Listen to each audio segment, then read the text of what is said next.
Complex numbers. We start with a definition with the imaginary unit I. The imaginary unit I is defined as I equals the square root of -1. In other words, I has the property that is the square is -1. This allows us to, this leads us to the statement I squared equals -1.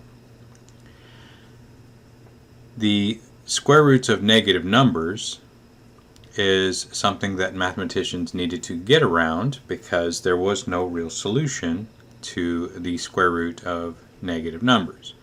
So in this definition, if a is a positive real number and the square root of -a equals I square root of a. Note that by this definition and by a logical extension of exponentiation, I times the square root of a squared equals I squared times the square root of a squared equals -a. So what this definition is saying is that the square root of a negative number doesn't exist, but if we extract the negative out as I, then we can follow the properties of real numbers and radicals. So let's look at a couple of examples. The square root of -16, we can look at that as the square root of -1, and 16 can be broken down into 2 times 2 times 2 times 2, or 2 to the 4th power. And now because it's the square root of a negative, it is not real, so we first need to take care of our imaginary. So we can bring out the square root of -1 as I, and then we can follow the properties of radicals of real numbers and reduce the square root of 16, which many of you may remember is 4. But just following the elementary process of reducing a radical, I'm looking for pairs. So this would be 2 times 2 times I. So our answer is 4I. Now keep in mind as we're doing this, there are no real solutions to these, so they all should have the imaginary unit I involved in them. Okay? At any time, pause the video and try the next example on your own, or continue watching. So following the same logic as above, this would be -1 times 8, and 8 is 2 times 4, and 4 is 2 times 2. So this gives us I times 2 with the square root of 2 left over. So we end up with 2 square root of 2I. Now a little cautionary note here whenever you're writing your notation, make sure, especially when you're in the software, that you put the I to the outside of your square root box. The software will default to staying underneath the radical box, and if you put an I under there, it is incorrect.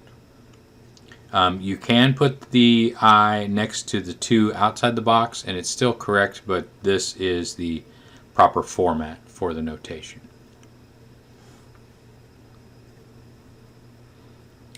Okay, so next we're going to venture into some powers of I, so let's explore what we can see here. I have I to the 3rd power, and by properties of exponents I know that that's I times I squared. Well, in the above definition we looked at the I squared being a negative, and when we define the imaginary unit here, I squared equals -1. So by that logic we can reduce I to the 3rd power to I times -1, which is -I. Okay, now explore I to the 4th. This would be I squared times I squared by properties of exponents. And again, by the above definition, This would be negative 1 times negative 1, which is positive 1. Okay, and then this one is just straight from the definition. I squared is negative 1. Okay, we will explore more on properties of powers of I in a couple of examples from now. Alright, so let's explore some properties of exponents. So negative I squared, we refer to this as negative 1 squared times I squared. Negative 1 squared is 1, I squared is negative 1, and 1 times negative 1 is negative 1. So if you can see, you follow the same properties of real numbers, of exponents, but you have to mess with the i's and follow their definitions. So you got to be careful, but it's following the same properties.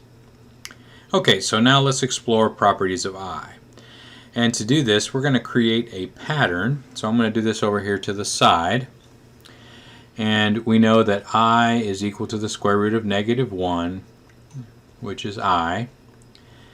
By definition, I squared was defined for us as negative 1.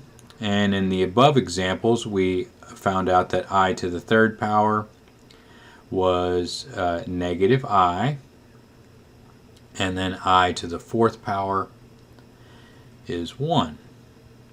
And if you explored this further, you would see that I to the fifth power is I times I to the fourth. So that would be I times 1, which is I. And then I to the sixth power. And you can explore this any way you want using properties of exponents. I'm going to do I squared times I squared times I squared. So that's negative 1 times negative 1 times negative 1. So negative 1 times negative 1 is positive 1. And 1 times negative 1 is negative 1. So hopefully you can see a pattern emerging. Our first power of I is I. Second power is negative 1. Third power is negative I. Fourth power is positive 1. And then our fifth power goes back to I. Sixth power goes to negative 1. And if you notice the pattern, you can predict that I to the seventh is negative I. And then I to the eighth is positive 1. And the pattern repeats. Okay, so we notice we have a pattern of 4. So to solve these higher powers of I, we can use our division algorithm and explore the remainder of the division by dividing the power on I by 4, since our pattern is 4. So let's take this I to the ninth. We would take 4 and divide it into 9. And we're going to do division like we did in the 4th grade, where we have a remainder, because what we want to know is the remainder. So 4 will go into 9 2 times. 2 times 4 is 8. I subtract, and I get a remainder of 1. So our remainder is equal to 1. So I know that I to the ninth is equal to I to the 1 power, which is I. And if you look over here to the right, you can see I went all the way to I to the 8th. I to the ninth would be the next step in the pattern, which would go back to the beginning, which is I. Okay, so now let's do I to the 28th. And 28 is a perfect multiple of 4. It goes in there 7 times. So we would have a remainder of 0. And so this goes back to our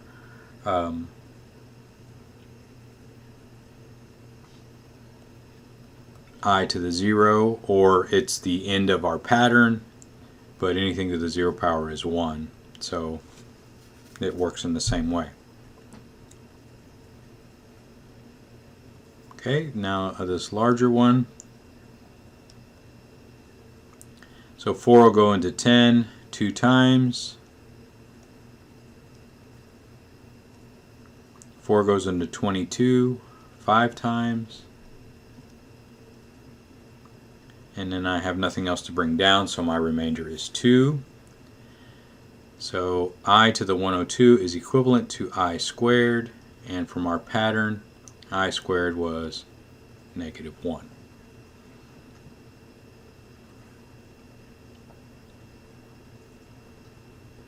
Alright, so now that we've explored the imaginary unit I, now we can delve into the set of complex numbers. And we'll go ahead and read the formal definition, and then we'll talk about what we're going to do here. So for any two real numbers, a and b, the sum a plus bi is a complex number. The collection, and we use a capital superscript C, is equal to the set of complex numbers such that a and b are both real. And this is called the set of complex numbers and is another example of a field. Now, we haven't talked about fields in this class, and I'll leave that to a higher level mathematics. The number a is called the real part of a plus bi, and the number b is called the imaginary part because it's attached to that I. If the imaginary part of a given complex number is 0, then the number is simply a real number. If the real part of the given complex number is 0, then it is a pure imaginary number. Okay, so if you sub in a 0 for b, then you have a plus 0i, and 0i is 0, so it's just a, which is real. If you plug in a 0 for a, 0 plus bi is just bi, and bi is an imaginary number. Alright, so we're going to take a look at the 4 arithmetic operations as we do when we learn a new set of numbers. So we are going to follow this procedure for adding and subtracting, and we're going to also look at multiplication. So step 1, we add, subtract, or multiply the complex numbers as required by treating every complex number a plus bi as a polynomial expression. Remember though that I is not a variable, so treating a plus bi as a binomial in I is just a handy device. So we're going to do our collection of like terms, our products, the same way. Complete the simplification by using the fact that I squared is -1, and recall any other powers of I.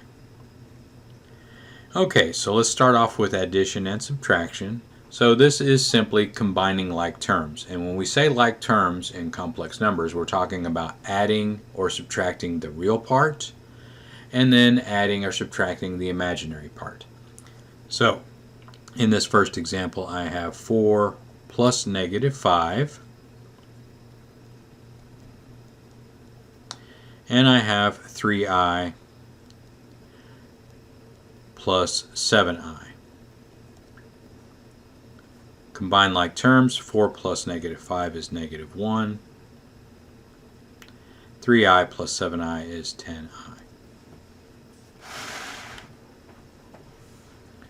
Now in subtraction, we're going to subtract just like we did with polynomials. I caution you about making sign errors. I encourage you to distribute your negative before you begin. So I'm going to rewrite this as -2 plus 3i plus 5 minus 3i. So -2 plus 5 is 3, and 3i plus -3i is 0i. So I'm going to go ahead and write plus 0i, but remember from the definition above, this becomes just a real number, 3.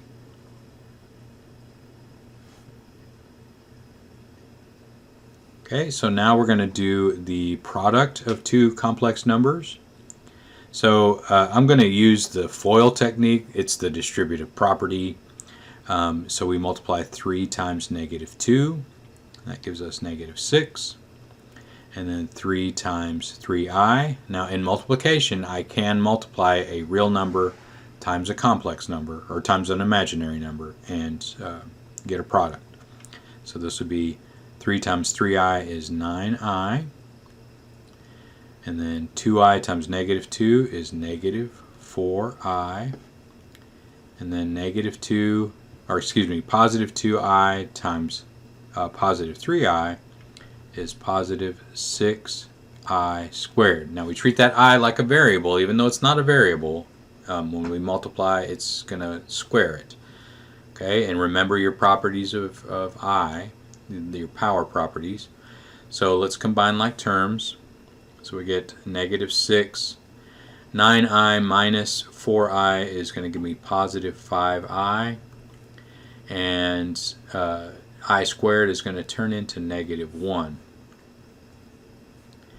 So negative 6 plus 5i minus 6. And then combine like terms. So I get negative 12 plus 5i.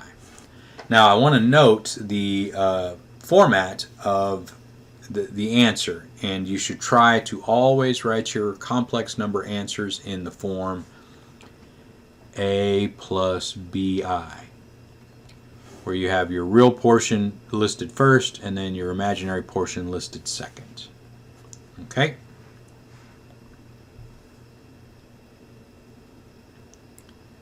Alright, so from your memory banks of squaring a binomial, this means 2 minus 3i times itself, and then we would use our distributive property again. So 2 times 2, 2 times negative 3i, negative 3i times 2, and negative 3i times negative 3i. And then again, combine like terms and simplify. So this is 4 minus 12i. I'm going to go ahead and write minus 9. I'm skipping a step, but remember I squared is negative 1, and negative 1 times 9 is negative 9. And then combine like terms, we get 4 minus 9 is negative 5 minus 12i.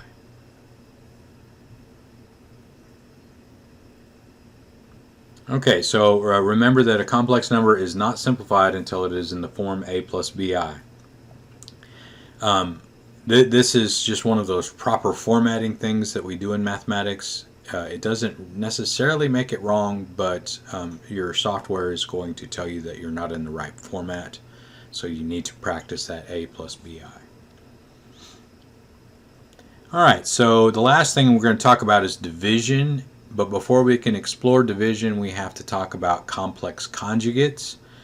And we have explored conjugates in the past. If you think back into your mathematics archives, when you were foiling, you learned about multiplying conjugates together, and it made the difference of 2 squares.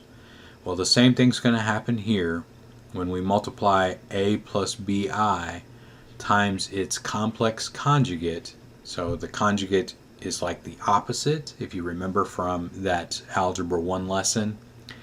A minus bi, we change the sign in the middle, and that makes the complex conjugate.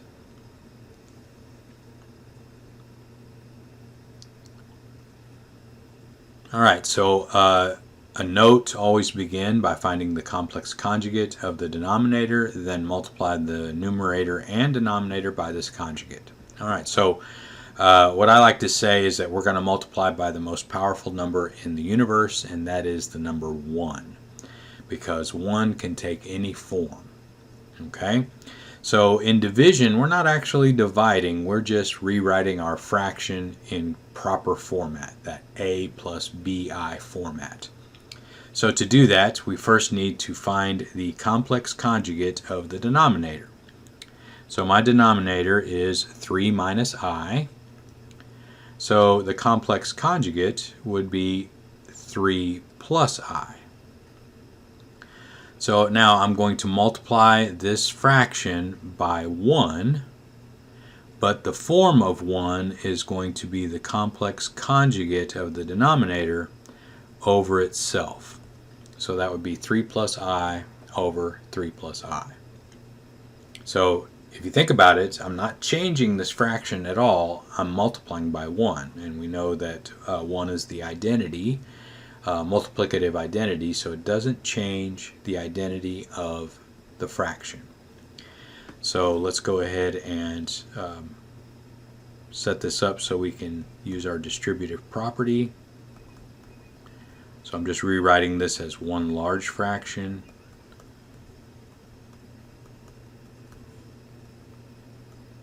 So distribute.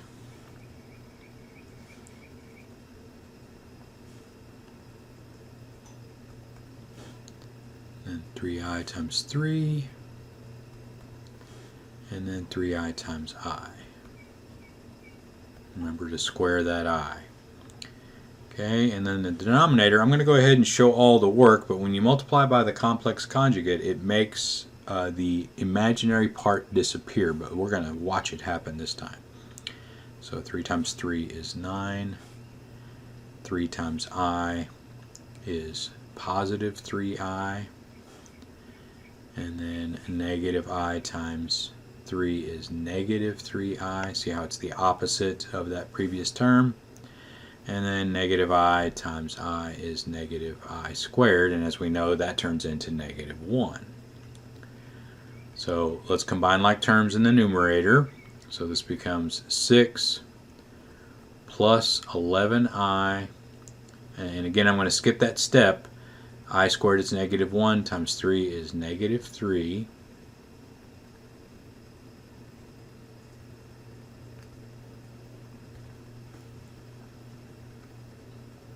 And then in the denominator, if I combine those, they are like terms. They're going to cancel each other out. And this is going to become a negative 1. So this becomes 9 minus negative 1. So combine like terms in the numerator. So that 6 minus 3 is 3 plus 11i over 9 plus 1. Negative times a negative makes a positive. And so we get 3 plus 11i over 10.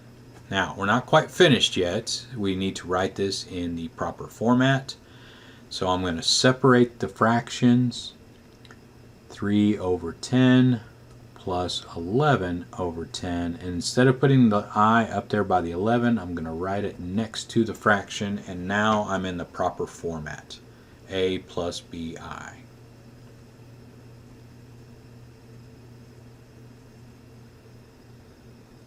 Okay, so there's two more examples, and I encourage you to try them. Hopefully you'll remember the properties of negative exponents. A negative exponent tells us to reciprocate whatever it's touching. So this is actually 1 over 4 minus 3i. So we see that it is a quotient, so we need to identify the complex conjugate, which would be 4 plus 3i, and we multiply by 1. But our 1 is going to be 4 plus 3i over itself. Okay, so 1 times 4 plus 3i is simply going to give us 4 plus 3i. And then in our denominator, we're going to FOIL those out. And now there is a pattern to these, and I encourage you to learn the pattern to shorten your work. But if you're not confident about the pattern, just do FOIL, just do distributive property, and you'll be fine. 4 times 4 is 16. 4 times 3i is 12i. Negative 3i times 4 is negative 12i. And negative 3i times positive 3i is negative 9i squared. Okay, can't do anything to the numerator. 6, the 12i and negative 12i cancel out, and the I squared becomes negative 1, so this becomes minus 9 times negative 1. And then 4 plus 3i over 6 plus 9 would be 4 plus 3i over 15. And remember to write it in the proper format. So this would be 4 over 15 plus 3 over 15i. Now this one, unlike the last example, I can reduce that second fraction. You should always reduce fractions if possible, so we're going to go ahead and do that. So this would be 4/15 plus 1/5 I. Alright, one more example. Now, the reason I like to show this example is because it doesn't have a binomial in the denominator. So we have to think about our properties of exponents to make the I go away. And remember that I squared is negative 1, so it makes the I go away. So my 1 is going to be I over I. So 1 times I is I times I is I squared, and that turns into a negative 1. And then anything divided by negative 1 just changes the sign, so my answer is negative I.